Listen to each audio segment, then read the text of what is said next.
يأتيني رجل في مسجد مستشفى سيمون يستفتيني، فإذا هو يسأل: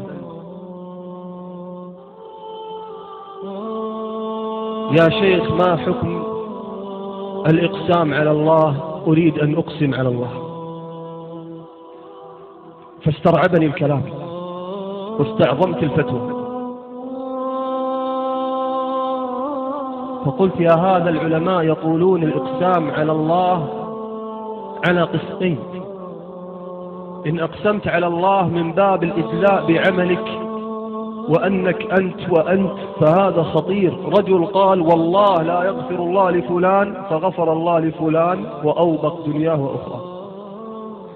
وإن كنت أقسمت على الله من باب حسن الظن بالله والافتقار إليه وصدق ما بينك وبينه من عمل، فإن هذا الذي ترجى لهم الإجابة.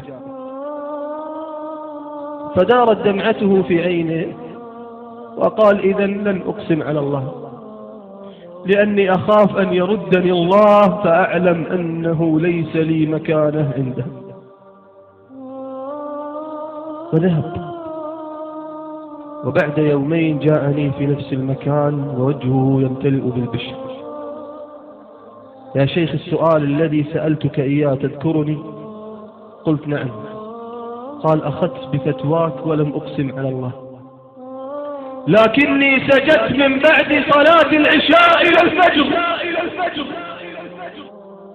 لكني سجدت من بعد العشاء إلى الفجر وأنا أدعو الله وألح على الله وأتوسل بعمل صالح عملته لله. يا شيخ، قال لي الأطباء: زوجتك ستموت وما في أمل. فقلت له: مسافر بها للعلاج. قالوا: اتق الله، لا تعذبها في الطريق، دعها تموت هنا برحمة. يا شيخ، والله إني ما أسأل شفاءها لأجلي، لها 5 بنات وطفلان أبكي لها لأجل بناتها، وسقطت دمعة من عينيه. خانته وسبقته وهو يتكلم، فقال: اعتذر يا شيخ من الدمعة، ما كنت أقصد. قال: فلما أصبحت الصباح ذهبت أحلل لها، فتغيرت الأرقام، فجئت للأطباء فقالوا: سبحان الله، قد برئت تماما. ودقيقتان وإذا بها تفتح فمها وتبتسم. قالوا: بعد 3 أيام تأخذها إلى عيالها.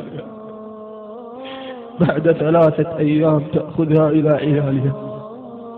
رجل لا يعرف ولا يشهر ولم يذكر، لكن حتى تعلموا أن منا رجال لو رفعوا أكف الضراعة إلى الله لأمطر الله عليهم بركات الإجابة.